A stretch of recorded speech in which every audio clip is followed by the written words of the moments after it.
그래서 우리에게 주실 말씀은 에베소서 5장 1절에서 32절까지의 말씀인데요. 먼저 5장 1절에서 2절만 한 목소리로 같이 읽겠습니다. 그러므로 사랑을 받는 자녀같이 너희는 하나님을 본받는 자가 되고 그리스도께서 너희를 사랑하신 것 같이 너희도 그 사랑 가운데 행하라. 그는 우리를 위하여 자신을 버리사 향기로운 제물과 희생 제물로 하나님께 드리셨느니라. 아멘. 할렐루야. 하나님께서 주시는 은혜와 평강이 우리 성도님들에게 충만하시기를 주님의 이름으로 축원드립니다. 우리가 하나님을 아들을 믿는 것과 아는 일에 하나가 되어 온전한 사람을 이루어 그리스도의 장성한 분량에 충만한 데까지 이르리니라는 말씀으로 우리가 삼시의 말씀 함께 나눴는데요. 한 주간도 어른답게 사셨나요? 내가 얼마나 믿음의 어른답게, 그래서 믿음의 본을 보이고 선한 영향을 끼치며 살았는지 항상 우리가 이것을 기억해야 될 줄 믿습니다. 우리 권사님도 기도하셨는데요. 썩어져가는 옛사람의 구습을 벗어버리고 심령이 새롭게 되어 하나님을 따라 의와 진리의 거룩함에 지으심을 받은 새 사람을 입으라 라고 하셨습니다. 그래서 사도 바울은 아침마다 뭐라고 세스톡을 했을까요? 날로 새롭도다. 오늘도 새롭도다. 오늘도 새롭도다. 어저께 입었던 거지 옷을요, 오늘 벗어버리고 날마다 새로운 옷으로. 옷은 이제 한 번 입으면 중고가 돼버리잖아요. 그러면 새 옷으로 날마다 갈아입는 삶이 바로 성도의 삶입니다. 하나님 우리를 그렇게 만드셨어요. 우리의 몸은 고정된 실체 같지만 21번 쉴 때마다 많은 세포가 죽고 다시 태어나기를 반복한, 이것이 계속 우리 안에서 반복적으로 이루어집니다. 그래서 강물처럼 흘러가는 유동적인 존재가 우리의 몸이에요. 하나님 우리를 그렇게 만드셨거든요. 그래서 피부, 근육, 심장, 신경증 등 200개의 세포 유형이 있고요. 우리의 몸은 다 세포로 구성되어 있는데 30조개 정도 되는 세포로 구성되어 있습니다. 30조개. 그러니까 그건 엄청나게 많은 숫자의 세포가 내 몸을 이루고 있죠. 매일 몇 개나 죽을까요? 매일 20억 개 정도 죽고요. 다시 20억 개 정도 다시 재생이 됩니다. 그래서 세포 중에 가장 생애 주기가 짧은 건 우리 소화기관에 있는 장내 세포들. 그래서 위 안에 있는 내벽이라든지 장에는 다 이렇게 우리가 그 곱창을 먹으면 이렇게 돌기가 다 있잖아요. 이런 돌기들, 이런 것들이 2, 3일 정도 생애 주기를 갖고 계속 죽고 재생되고 합니다. 피부는 3, 4주 정도, 적혈구는 120일 정도, 간이나 폐에 있는 세포들은 한 400일에서 500일 정도 장수한다고 그래요.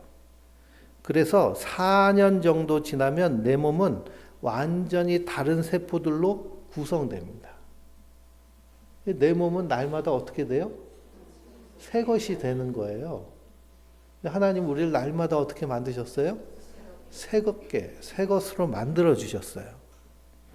그렇기 때문에 중요한 것은 내가 어떤 세포로 나를 다시 새롭게 할 것인가가 참 중요합니다. 그러니 세포가 죽고 다른 세포가 나올 때 그 세포가 건강해야 될까요? 병들어야 될까요?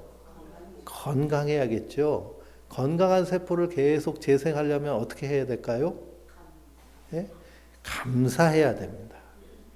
감사 안에서 우리가 수용하고요, 존중하고 사랑해야 됩니다. 용서하고 그리고 불쌍히 여기는 연민을 가지고 사는 거예요. 내가 운전하고 있는데 앞에 막 급하게 끼어들어서 막 칼치게 하는 차를 보고 막 열이 팍 받기보다는 어떻게 여겨야 될까요? 네, 불쌍히 여겨야죠. 얼마나 인생이 빨리 가고 싶으면 이걸 그냥 바로 앞에 쓸 텐데, 그런 마음. 데카르트가 17세기 계몽주의의 그 문을 열었는데요. 데카르트가 한 명언이 있죠. 나는 생각한다 고로 존재한다.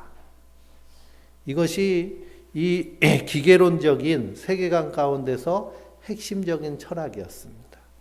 근데 이것은 몸과 마음을 완전히 갈라놓아요. 이원론적인 사고를 하게 됩니다. 우리가 생각하기 때문에 존재하나요? 존재하니까 생각하는 것이죠. 이 현대 물리학, 양자 물리학이 나오면서 이것은 폐기됐어요. 폐기됐는데 자꾸만 뭘로 살아요? 예? 내가 생각해서 내가 존재한다고 살아요. 생각은 우리가 기억의 형태로 뉴런 가운데 남아있을 뿐이지 나의 몸은 날마다 어떻게 될까요? 날마다 새 것이 되는 거예요. 새롭게 되는 것. 근데 많은 사람들이 옛 기억을 붙잡고 삽니다. 그리고 옛 상처를 붙잡고 살고요. 옛날에 그런 트라우마적인 것에 붙잡혀서 살아요.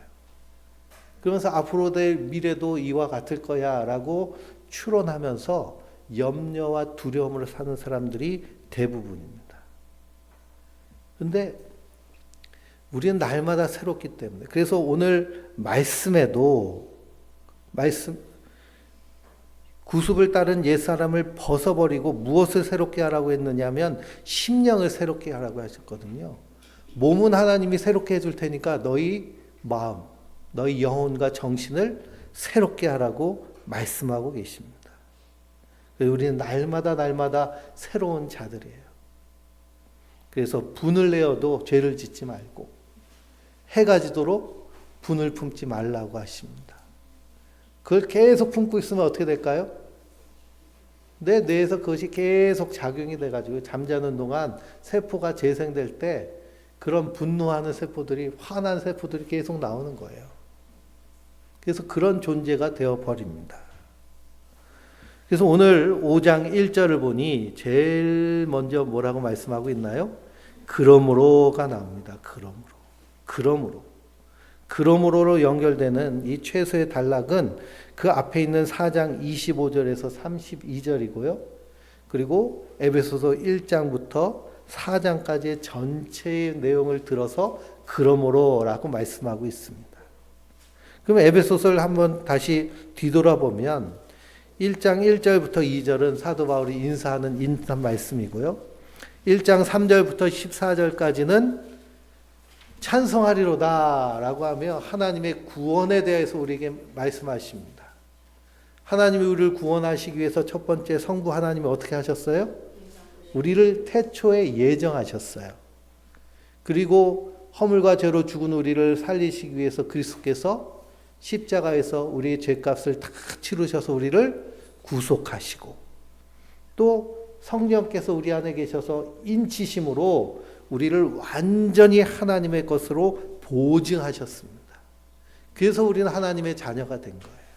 이것을 하나님의 은혜라고 합니다. 그러니 우리가 하나님의 자녀, 하나님의 백성, 하나님 나라 성도가 된 것은 오롯이 무엇으로 된 거예요?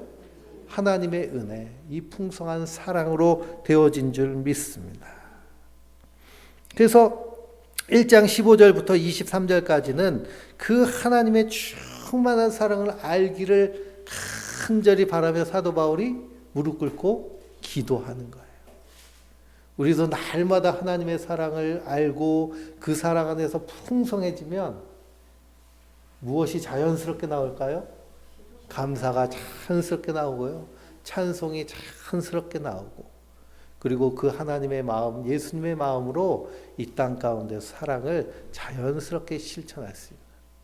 이 열매는 자연스러운 것이잖아요. 봄에 꽃이 피면 가을에 열매 맺는 것이 자연스러운 것처럼 내가 그리스도 안에, 그리스도가 내 안에 계시면 내 안에서 이런 하나님의 성품들이 자연스럽게 열매 맺게 되어지는 줄 믿습니다.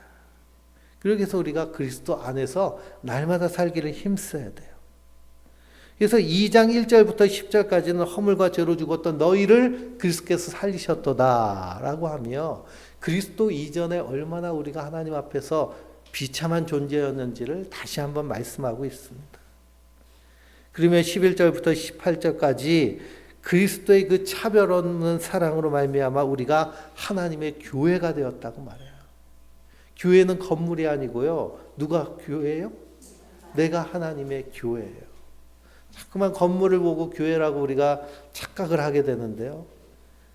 건물은 예배당, 모임의 처소일 뿐이지 정말 중요한 것은 내가 하나님의 교회로 사랑의 공동체를 이루어가는 것이 교회의 핵심인 줄 믿습니다.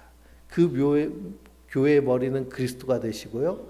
그리스도가 교회의 머리가 되고 우리가 그분의 몸이 될 때 만물을 충만하게 채우는 충만함이 흘러 넘칩니다. 그래서 거기서 회복함이 막 일어나는 거예요. 그러면서 3장 1절부터 13절까지는 사도 바울의 직분에 대해서 말하며 이 직분은 성도를 하나님의 사람으로 바로 세워서 하나님을 위해 선한 일을 하도록 세우는 일을 우리에게 맡겨주셨다고 말씀하십니다. 그러면서 3장 14절부터 21절까지는 교회를 위해서 다시 한번 기도를 하죠. 그 기도 가운데도 또 핵심적인 내용은 뭘까요? 그 하나님의 사랑의 깊이와 높이와 너비와 넓이를 깨달아 알기를 간절히 원합니다. 그 사랑을 달마다. 그래서 하늘을 두루마기 삼고 바다를 먹물 삼아도 그 크신 하나님 사랑 다 기록할 수 없을 정도로 그 사랑으로 충만하기를 기도하고 있어요. 그러면 4장 1절부터 16절까지는 우리가 그리스도의 몸을 위한 은혜와 은사에 대해서 말씀하고 있고 17절부터 24절까지는 옛사람과 새사람을 말하죠. 그러면서 25절부터 32절까지는 새 사람이 된 사람의 삶의 모습이 어떤 것인가. 악한 것은 어떻게 하지도 말고 입 밖에 내지도 말고 마귀에게 틈을 주지 말고 감사를 늘 말하며 선한 언어로 우리의 삶이 하나님의 사랑으로 충만한 삶. 그것이 그러므로입니다. 그렇게 그러므로의 모습은 어떤 모습으로 나타나느냐? 사랑받는 자녀의 모습으로 나타나는 줄 믿습니다. 사도 바울은 이 5장 1절에서 뭐라고 말씀하시느냐? 그러므로 너는 사랑받는 자녀야 라고 말씀하고 있어요. 우리는 어떤 존재라고요? 사랑받는 존재라고요. 우리 성도님들은 나는 사랑받고 있어 라고 하는 그런 느낌이, 그 사랑의 감정이 날마다 충만하신가요? 나는 사랑받는 존재야. 근데 많은 사람들이요, 사랑받지 못한다고 생각하고 살아요. 주변에 지인들이나 친구들이나 신앙생활 하지 않는 분들을 보세요. 사랑받음에 대한 그런 기쁨이나 만족이 매우 약합니다. 그래서 나는 사랑받았어 라고 하는 그 만족이 약하니까 삶 가운데 뭘 잘 못 느낄까요? 행복감을 잘 못 느껴요. 그리고 내가 사랑하는 것에 대해서도 이것이 사랑이라는 것에 대한 인식이 매우 약합니다. 왜 그러냐면 세상이 말하는 사랑은 대부분 어떤 걸까요? 물질적인 거예요. 물질적. 뭔가 좀 자녀들에게 많이 투자를 하고 내가 부모님부터 뭔가 많이 받으면 이게 사랑받은 거야 라고 세상은 그렇게 말합니다. 근데 많이 받은 사람들 보면 사랑받는 것 같나요? 별로 그런 것 같지도 않아요. 부모에게서 많은 것을 받은 사람들이 감사하고 기뻐하고 그러면서 남에게 선하게 대하고 사랑을 베풀고 하기보다는 오히려 안 그런 사람들이 훨씬 많습니다. 왜 그러냐? 그것은 사랑이 아니기 때문이죠. 사랑이라는 것은, 심리학에서 말하는 사랑은 함께하는 것과 공감하는 것입니다. 성경이 말씀하시는 이 사랑과 일맥상통하는 모습이 함께하는 것과 공감하는 거예요. 그럼 내가 사랑한다, 사랑받는다 라고 할 때 제일 먼저 나와 뭐 하는 사람이 있으면 나는 사랑받는 사람이에요? 함께하는 사람이 있으면 사랑받는 사람이에요. 또 내가 함께하는 사람이 있으면 난 또 어떤 사람이에요? 사랑하는 사람이에요. 함께하면서도 다른 공간에 있다라고 하면 그 공감이 이루어지지 않죠. 근데 나와 함께하는 사람이 내 마음을 이해해주고 그리고 나를 불쌍히 여겨주기도 하고 나에게 연민을 느끼기도 하면 나는 어떤 사람이에요? 사랑받는 사람이에요. 영화 중에 그 넷플릭스에 보면 내 사랑이라는 영화가 있습니다. 내 사랑이라는 영화는 이 카나다의 대표 화가인 모드 루이스의 자서전적인 영화예요. 아주 영화가 서정적이고 그리고 또 마음을 따뜻하게 해주는 영화입니다. 근데 이 모드 루이스는 어렸을 때 장애를 가지고 태어났어요. 그리고 평생 관절염에 시달리면서 질병 가운데서 가난하고 어렵게 생활하면서도 화가의 일을 했던 사람입니다. 그러니까 불우한 환경 가운데 살았죠. 근데 이 모드 루이스가 마지막 생애를 마무리하고 이제 유언처럼 남긴 말이 무엇이냐 하면 나는 사랑받았어 라는 말입니다. 나는 사랑받았어. 그러니까 자기의 생명이 마지막에 끝날 때 나는 사랑받았어 라고 하면서 자기 인생의 만족감으로 충만해집니다. 근데 많은 사람들이 내가 사랑받음에 대한 그러한 감정이 약해요. 그러면 우리는 얼마나 사랑을 받고 있느냐. 우리가 여기 앉아 있다는 자체가 뭐 했기 때문에 여기 앉아 있을 수 있을까요? 사랑받았기 때문에 여기 앉아 있습니다. 인간이요, 이 지구상에 있는 생명체 중에 이 태어날 때 가장 연약한 존재로 태어납니다. 보통 말이나 양 같은 경우에는 낳자마자 얘가 어떻게 해요? 한 30분 정도 지나면요, 몸이 마르면 꿈틀꿈틀 거리면서 일어나서 걸어요. 그래서 뛰고 도망가고, 엄마 젖도 찾아 먹고. 근데 인간은요, 이게 다 들큰 상태에서 태어나는 거예요. 원래는 1년 반 정도 뱃속에 있다가 태어나야 되는데 빨리 나오는 겁니다. 그러니까 전적으로 누가 돌봐줘야 돼요? 네? 엄마라든지 안 그러면은 양육자가 있어야 됩니다. 양육자가 1년 6개월은 절대적으로 돌봐줘야 그 아이가 겨우 생존을 합니다.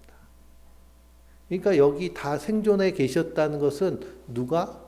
양육자가 나를 헌신적으로 돌봤기 때문에 내가 생존해 있다는 거예요. 그것이 첫째로 우리가 이 땅에서 사랑받음의 증거가 되는 것이죠. 안 그러면 살아갈 수가 없어요. 자녀를 키워보시면 아시겠지만 이 갓난 아이는 4시간마다 먹을 걸 줘야 되고 기저귀를 봐줘야 되고 씻어줘야 되고 돌봐줘야 됩니다. 그래서 갓난 아이를 키우면은 잠도 제대로 자지 못하잖아요. 그렇죠? 양육자는 전적으로 헌신해야 됩니다. 그렇기 때문에 우리는 기본적으로 다 사랑받는 사람들이에요. 사랑받은 사람들. 그리고 우리 안에서 이 세포를 계속 재생해내는 일을 하는 부분 중에 하나가 우리 세포 안에 있는 미토콘드리아입니다. 미토콘드리아는 누구에게서부터 100% 받을까요? 엄마에게서부터 100% 받아요. 아빠가 아니라 엄마에게서 100% 받습니다. 그러니까 엄마로부터 100% 받는데요. 이 미토콘드리아는 계속 세포를 만들어내서 세포가 죽었는데 안 만들어지면 어떻게 될까요? 죽지요. 근데 내가 살 수 있도록 계속 유지해 주는 거예요. 내가 미토콘드리아가 계속 세포를 만들어내는 건 누구 덕이에요? 엄마 덕이네요. 엄마가 나에게 생명을 유지할 수 있는 모든 장치를 다 주신 거예요. 이 때문에 기본적으로 우리는 이 땅에 존재한다는 사실은 사랑받았기 때문에 존재하는 겁니다. 그래도 내 미토콘드리아는 다 엄마 거고 엄마는 또 누구에게서 받았을까요? 그 엄마에게서 받고 또 엄마에게서 받고 미토콘드리아는 다 모계예요. 모계. 나의 생명은 다 오롯이 어머니로부터 왔다라는 것을 날마다 인식하면 우리 안에서 사랑받음이 충만하게 됩니다. 그래서 우리 사도 바울은 사랑받는 자녀같이 너는 사랑받는 자녀야. 뿐만 아니라 우리 그리스도인들은 누구의 사랑 안에 있어요? 하나님의 크신 사랑 안에 있잖아요. 그리스도의 충만한 사랑 안에. 그리스도께서 우리를 어떻게 사랑하셨나요? 십자가에서 자기 생명을 버리시기까지 사랑하셨습니다. 그래서 2절에 보니 그리스도께서 너희를 사랑하신 것 같이 너희도 사랑 가운데서 행하라. 그는 우리를 위하여 자신을 버리사 향기로운 제물과 희생 제물로 하나님께 드리셨느니라 라고 하셨습니다. 자기 생명을 다 드리셔서 우리의 허물과 죄까지도 다 용서하시고 우리를 하나님 자녀 삼으신, 예수님이 나를 위해 생명을 버리신 거예요. 우리가 이 땅에 존재하는 것은 나를 양육하신 부모님이 나를 위해서 생명을 버리신 것, 그 생명을 주신 것과 또 그리스도께서 나를 위해 생명을 주신 그 충만한 사랑, 얼마나 넘쳐 흘러요. 그런 사랑 안에서 살다 보니까 우리도 사랑하게 되잖아요. 그런데 사랑만 하나요? 자녀들도 우리를 어떻게 해요? 자녀들도 우리를 그냥 도구적으로만 사용하나요? 자녀들도 우리를 사랑합니다. 자녀들이 막 돈 벌어가지고 막 용돈 갖다 바치고 하는 것만 사랑이 아니고요. 그건 사랑의 참 처지지도 않고 뭐가 사랑이라고요? 함께하는 것, 공감하는 것. 그러니 우리는 사랑받고 있다.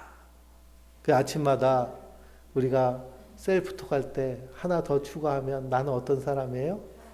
사랑받는 사람이다. 강하게 주장하시기 바랍니다. 그래서 그러므로 너희는 사랑받는 자녀이기 때문에, 그래서 2절에 하나님을 본받는 것은 그리스도께서 너희를 사랑하신 것 같이 너희도 사랑하는 것이 하나님을 본받는 충만한 삶인 줄 믿습니다. 그러니 우리가 하나님의 사랑을 받았으면 자연스럽게 흘러나오는 것이 뭘까요? 하나님의 사랑이에요. 또 우리가 사랑하며 사는 것. 로마서 13장 10절을 보면 사랑은 이웃에게 악을 행하지 아니하느니 그러므로 사랑은 율법의 완성이니라. 그러니 하나님의 말씀 성경 율법을 완성하며 사는 삶은 어떤 삶일까요? 사랑하며 사는 삶이에요. 사랑하며 사는 삶. 그 사랑을 고린도전서 13장은 분명히 정의하고 있습니다. 사랑은 오래 참고, 사랑은 온유하며, 시기하지 아니하며, 자랑하지 아니하며, 교만하지 아니하고, 무례히 행하지 아니하고, 자기 유익을 구하지 아니하고, 성내지 아니하고, 악한 것을 생각하지 아니하고, 불의를 기뻐하지 아니하고, 진리와 함께 기뻐하며, 모든 것을 참으며 믿으며 바라며 견디느니라 라고 하십니다. 이것이 하나님이 우리를 향하신 사랑이에요. 이 사랑이 우리 안에 충만하게 넘칠 때 우리 안에서도 이 사랑이 가능하게 되는 줄 믿습니다. 이 사랑이 나의 가족들에게만 해당된다면 성경 사도 바울은 뭐라고 하느냐? 사랑할 만한 사람 사랑하는 것에 무슨 상급이 있겠느냐? 하나님 원하시는 것은 뭘까요? 이 사랑의 지경이 날마다 넓어지고 확장되기를 원하십니다. 그래서 하나님의 살아계심을 우리의 사랑을 통해서 드러내는 거예요. 그러니 사랑받는 자녀같이 너희는 하나님을 본받는 자가 되고 그리스도께서 자기 생명을 들여 사랑하신 것을 다 기억하며 어떻게 살라고 말씀하고 있어요? 사랑하며 살라고 말씀하십니다. 우리가 사랑하며 살게 되면 우리 안에서 자연스럽게 나오는 모습들이 있는데요. 3절, 4절 같이 읽어볼까요? 음행과 온갖 더러운 것과 탐욕은 너희 중에서 그 이름조차도 부르지 말라. 이는 성도에게 마땅한 바니라. 누추함과 어리석은 말이나 희롱의 말이 마땅하지 아니하니 오히려 감사하는 말을 하라. 아멘. 이름조차 부르지 말라는 것이 뭐예요? 음행, 더러운 것, 탐욕입니다. 음행이란 헬라어로 포르네이아인데요. 여기서부터 뭐가 나왔어요? 포르노라고 하는 그런 용어가 나왔습니다. 우리가 사는 이 땅에요, 이런 음란한 문화들이 얼마나 지천에 널려 있는지 모릅니다. 심각한 것은 이 청소년들이 그냥 여과 없이 거기에 노출돼 가지고요, 어렸을 때부터 남녀노소 할 것 없이 다 여기에 빠져 있습니다. 또한 세상의 욕심, 탐욕들, 더러운 것들, 그 이름조차도 부르지 말라고 합니다. 왜 이름조차도 부르지 말라고 하시나요? 그걸 부르는 순간 그것이 연상되기 때문에 그렇습니다. 그것이 내 머리에, 뇌에서 삭제되기까지 완전히 멀리 하라는 거예요. 근데 세상에 길거리만 나가봐도 어때요? 널리고 널렸습니다. 핸드폰 보다 보면 계속 광고가 뜨잖아요. SNS 하다 보면. 유튜브도 공짜로 보려고 하니까 뭘 다 눌러야 돼요? 광고를 눌러야 되잖아요. 광고 보면 그런 것들이 그냥 스물스물 기어 나와 있습니다. 근데 그런 것들이 사랑받는 자에게는 어울리지 않는다는 거예요. 누추한 말이라는 것은 추잡한 말입니다. 어리석은 말이나 희롱, 조롱하는 말은 이렇게 덕스럽지 않고 어울리지 않다는 거예요. 근데 이렇게 사람들이 모여서 얘기하는데 보면요, 이렇게 한담한다 그러잖아요. 쓸데없는 얘기 하다 보면 성적인 농담이라든지 그런 얘기들을 계속합니다. 그러면 그것이 내 머리에서 계속 어떻게 될까요? 계속 빙빙 돌아요. 그래서 거기에 휩싸이게 만듭니다. 그런 것이 사랑받는 자녀에게는 마땅하지 않기 때문에 어떤 말을 하라고 그러나요? 감사하는 말을 하라라고 하십니다. 감사하는 말. 감사는 능력이고요, 실력입니다. 감사는 어떻게 해야 늘까요? 많이 해야 늘어요. 욕도요, 처음에 할 땐 되게 막 어색한데 계속 하다 보면 어때요? 입에 착착 붙잖아요. 예? 근데 감사도 능력이기 때문에 감사를 계속 하다 보면 어떻게 될까요? 예? 입에 착착 붙습니다. 그래서 우리 성도님들 욕이 아니라 감사가 입에서 자연스럽고 부드럽고 진심 어리게 나오는 자들이 돼야 될 줄 믿습니다. 이 인사도 마찬가지거든요. 인사. 제가 가끔 캠핑을 가는데요. 가면은 뭐 1박 2일이라도 이렇게 그릇 씻고 하는 수도 쓰는 데는 이제 공용이니까 옆집 텐트, 윗집 텐트를 만나게 돼요. 그럼 보면은 안녕하세요 인사를 하는데, 인사를 하면 다 사람들이 인사를 평소에 이렇게 안 해보니까 뻘쭘해가지고 예 그래요. 예. 안녕하세요. 근데 예 그러면 뭐 하겠다는 거예요? 인사만 받겠다는 거잖아요. 왜 이런 현상이 일어날까요? 안 해보니까 그런 거예요. 안 해보니까. 그러니까 뭐 인사도 안 하고 지나가면 뻘쭘하기도 하고, 저 사람이 왜 날 째려볼까? 선제적으로 인사를 하는 거죠. 그렇죠? 이해하면 저 사람이 날 무시하는 게 아니라 인사를 생전 한번 해본 적도 없어가지고 그냥 얼떨결에 네 하는 겁니다. 계속 안녕하세요, 안녕하세요. 그러니까 나중에는 자기도 안녕하세요 웃으면서 하더라고요. 그러니 감사의 능력도 마찬가지입니다. 우리가 계속 감사할 때 더 풍성해집니다. 사랑받는 자녀에게 어울리는 언어는 뭘까요? 감사하는 말이에요. 내 안에서 감사가 자꾸만 나오지 않고 불평, 분만이 나오면 뭐에 대한 확신이 약하다는 걸까요? 사랑받음에 대한 확신이 약하다는 거예요. 사랑받음. 근데 우리는 분명히 뭐 받고 있는 자들이에요? 사랑받는 자들이에요. 여기 존재하는 자체가 사랑받는 자들입니다. 사랑받지 않으면요, 한순간도 살 수 없어요. 그러니 우리가 이 사랑받음에 충만함이 넘쳐야겠습니다. 5절에서 7절을 또 읽어볼까요? 너희도 정녕 이것을 알거니와 음행하는 자나 더러운 자나 탐하는 자 곧 우상 숭배자는 다 그리스도와 하나님 나라에서 기업을 얻지 못하리니 누구든지 헛된 말로 너희를 속이지 못하게 하라. 이로 말미암아 하나님의 진노가 불순종의 아들들에게 임하나니 그러므로 그들과 함께 한자 되지 말라. 아멘. 그러니 하나님 나라의 기업을 얻지 못한 자는 분명해요. 감사하지 못하고 사랑받음의 확신 가운데 살지 못해서 음행이나 더러운 것 탐하는 거나 우상 숭배하는 거나 자기를 위하여서만 사는 모습, 거기에는 하나님의 진노가 임하는 불순종의 자녀들의 모습인 줄 믿습니다. 그래서 8절에 너희가 전에는 무엇이었더니 어둠이었더니 이제는 주 안에서 빛이라, 빛의 자녀들처럼 행하라 하십니다. 우린 다 어떤 자녀예요? 빛의 자녀, 사랑받는 자녀.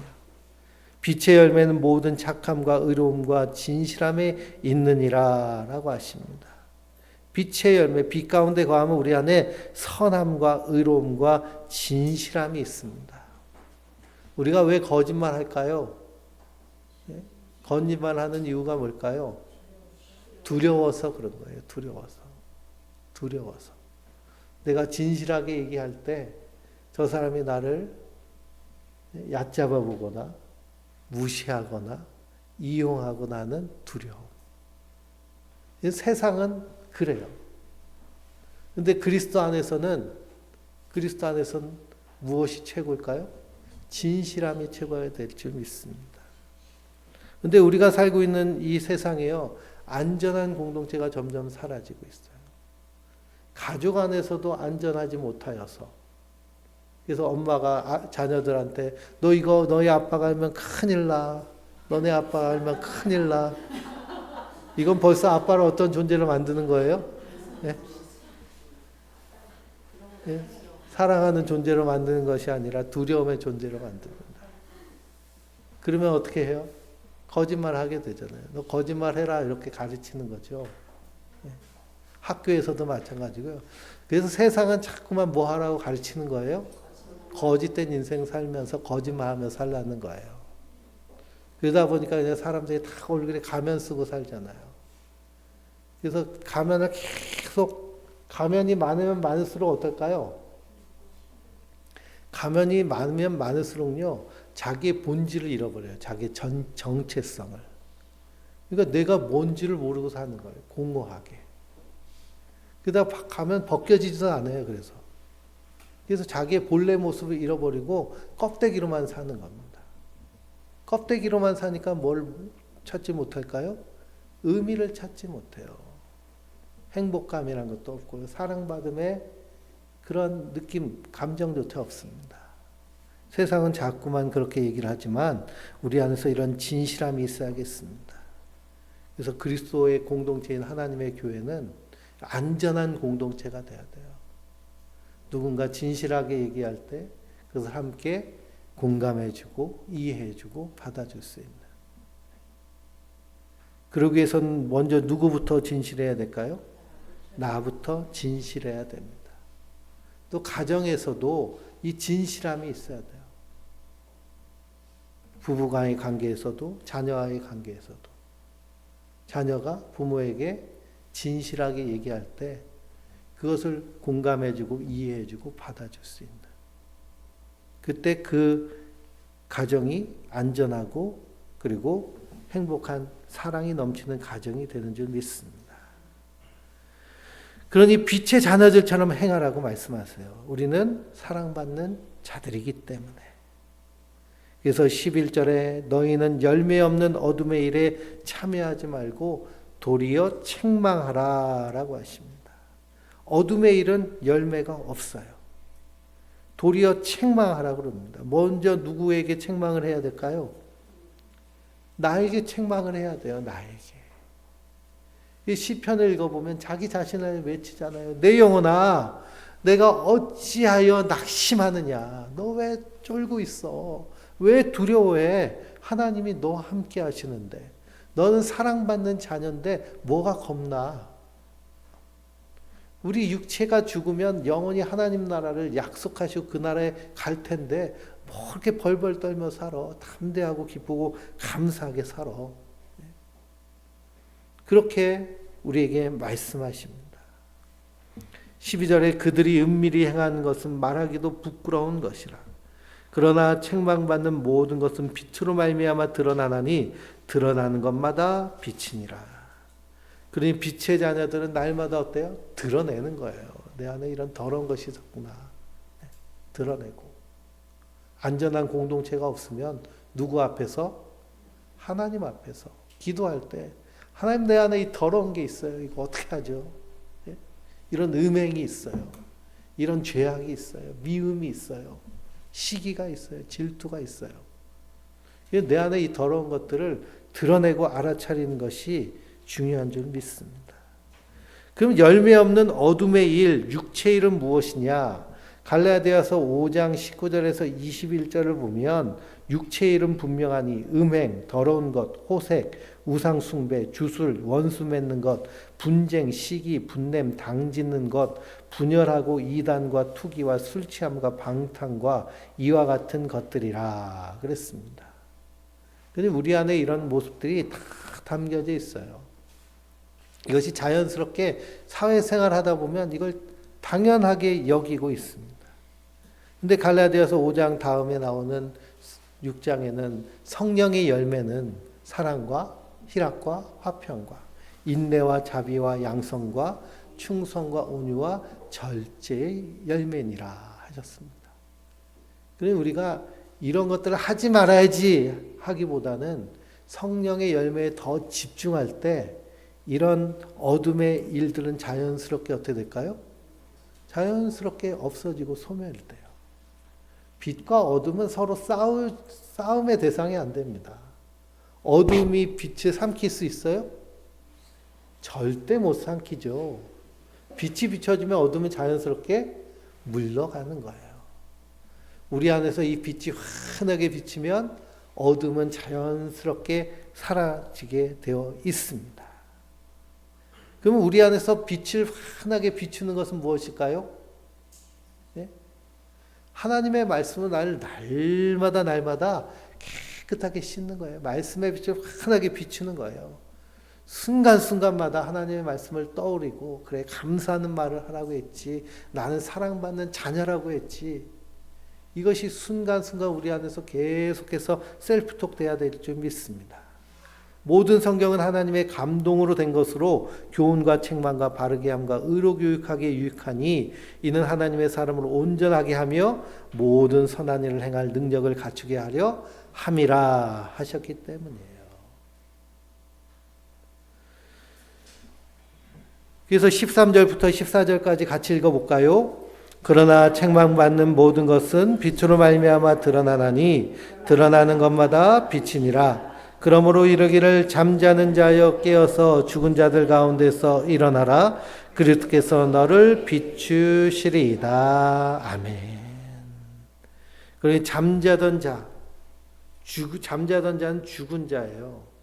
우리는 다 잠자고 죽은 자였는데 빛 대신 그리스도께서 우리에게 비춰주심을 말미암아 우리를 어떻게 하셨어요? 살려주셨어요. 그렇기 때문에 우리는 그 비춰주신 분으로 말미암아 살아났기 때문에 우리도 이 빛을 받은 자로서 세상을 어떻게 해야 될까요? 비추는 자가 되어야 될 줄 믿습니다. 먼저 어두운 내 심령을 비추고요. 그리고 우리 가정에 있는 우리 식구들에게 이 빛을 비추고 우리의 삶의 터전에서 빛을 환하게 비춰야 될 줄 믿습니다. 이것이 하나님의 교회예요. 이 빛과 어둠을 구별도 못하고 살아간다면, 그러면서 예배당에 앉아 있다면 그것처럼 비극이 없습니다. 우리가 빛과 어둠의 일을 잘 분별하고 빛을 환하게 비춰야겠습니다. 그러면서 15절부터 17절까지 뭐라고 말씀하시나요? 그런즉 너희가 어떻게 행할지를 자세히 주의하며 지혜 없는 자같이 하지 말고 오직 지혜 있는 자같이 하여 세월을 아끼라. 때가 악하니라. 그러므로 어리석은 자가 되지 말고 오직 뜻이 무엇인지를 이해하라 라고 하십니다. 우리가 잘 아는 말씀이죠. 세월을 아끼라. 때가 악하니라. 여기서 세월, 각주가 달려있죠. 2번이라고 각주가 되어 있는데요. 거기 뭐라고 되어 있어요? 기회를 사라라고 되어 있습니다. 시간을 값을 주고 사라는 거예요. 우리에게 두 가지 시간이 있는데요. 이 헬라어에서는 크로노스와 카이로스라는 두 개의 시간의 개념이 있습니다. 크로노스는 그냥 흘러가는 시간이에요. 아침에 8시부터 지금 12시 이제 점심 먹을 시간이 된 것처럼 흘러가는 시간. 근데 그 시간 가운데 카이로스의 시간이 있는데, 카이로스는 이 하나님과의 관계 안에서 내가 충만하게 살아내는 시간이 카이로스입니다. 그래서 기회를 살아는 것은 카이로스를 의미해요. 하루의 크로노스의 삶을 살 것인지 카이로스의 삶을 살 것인지는 우리의 선택에 달려 있습니다. 의미 있는 시간을 쓸 것인지 의미 없이 시간을 쓸 것인지. 근데 세상은 자꾸만 시간을 어떻게 사용하게 만들어요? 네? 의미 없이 쓰게 만듭니다. 유튜브 보다 보면 어때요? 시간이 그냥 금세 갑니다. 근데 아예 유튜브 보면은 그 제목도 아예 이렇게 붙여서 시간 죽이기, 시간 죽이기, 시간 때우기, 시간 보내기 좋은 그런 것들. 그렇게 살지 성경은 말라는 것이죠. 순간순간 이 카이로스의 시간, 하나님의 사랑을 내가 충분히 받아 누리는 시간, 또 내가 충분히 사랑하는 시간, 그 사랑으로 우리의 삶을 가득 채워야겠습니다. 그래서 18절에 술 취하지 마라, 이는 방탕한 것이니 오직 성령의 충만함을 받으라 라고 하십니다. 여기서 술 취한다는 것은 단순히 알코올에만 취한다는 것을 의미하지 않고요, 세상에 취하는 것도 의미합니다. 세상에 취하는 것이 아니라 하나님 나라의 소망을 가지고 사는 것인데요, 그 모습이 성령으로 충만함을 받은 모습입니다. 성령으로 충만할 때 우리 안에서 어떤 모습이 나올까요?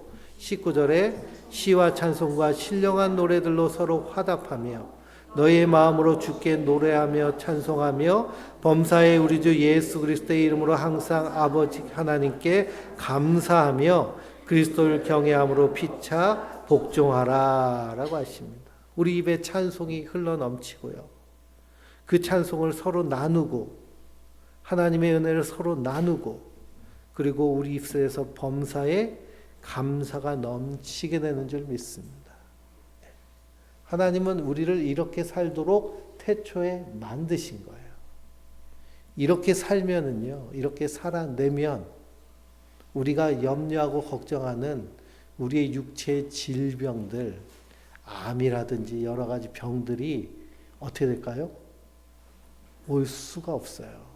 올 수가 없고, 왔다가도 도망칩니다. 왜냐하면 우리 안에 면역력이 강력해지기 때문에. 그래서 심리 면역학이라고 요즘은 얘기를 합니다. 항상 감사하고 기뻐하고 사랑으로 충만하고. 감사가 넘치면 밤에 침대에 누우면 잠도 어떻게 올까요? 잠도 순식간에 와요. 언제 잠 못 잘까요? 염려하고 걱정하고. 어떻게 살까? 더 감사해 보세요. 이게 성령 충만의 모습인데요. 골로새서 3장 16절을 보면 그리스도의 말씀이 너희 속에 충만히 거하여 모든 지혜로 피차 가르치며 권면하고 시와 찬송과 신령한 노래로 감사하는 마음으로 하나님을 찬양하라 라는 말씀이 나옵니다. 그러니까 성령 충만은 말씀이 충만한 거예요. 성령 충만하다고 해서 방언을 하고 기도하면서 막 쓰러뜨리고 이런 게 성령 충만이 아니라 말씀으로 충만한, 하나님의 사랑이 말씀으로 가득한. 나는 어떤 사람이에요? 사랑받는 사람. 나는 또 사랑하는 사람. 내 안에서 감사의 언어가 충만하고 넘칠 때, 그것이 바로 빛 가운데 거하는 사랑받는 성도의 모습인 줄 믿습니다. 그 다음 5장 뒷줄에 22절부터 33절까지는 아내와 남편에 대한 말씀이에요. 이것을 단순히 아내와 남편으로 집어넣어가지고 이렇게 해석해서는 안 되고요. 아내는 누구를 의미할까요? 아내는 성도를 의미하고요. 남편은 그리스도를 의미해요. 그래서 교회는 예수님이 우리의 신랑 되시고요. 우리는 그분의 신부로서 이 땅에서 살아내는 자들인 줄 믿습니다. 그래서 32절에 이 비밀이 크도다. 나는 그리스도와 교회에 대하여 말하노라 라고 하십니다. 그 모습이 마치 부부의 모습과 같이. 그 교회에 내가 그리스도의 신부가 된 자라면 내 가정에서도 어떤 모습으로 살아야 될까요? 하나님의 교회의 모습으로 사는 거예요. 하나님의 교회의 모습. 그래서 우리의 전 인격, 우리의 삶의 가장 중요한 부분, 가정이 가장 중요한 부분이잖아요. 그것이 하나님 나라가 가장 최우선적으로 돼야 될 줄 믿습니다.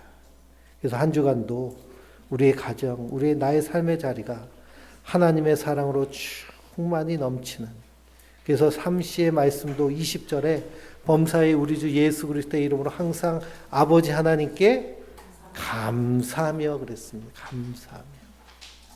그래서 감사가 입에 착 달라붙어서 그냥 감사가 줄줄줄줄줄 나와서 저분은 뭐 이렇게 감사해 하고 사람들이 깜짝 놀랄 정도로 감사의 사람으로 승리하는 우리 성도님들 되시길 주님의 이름으로 축원드립니다.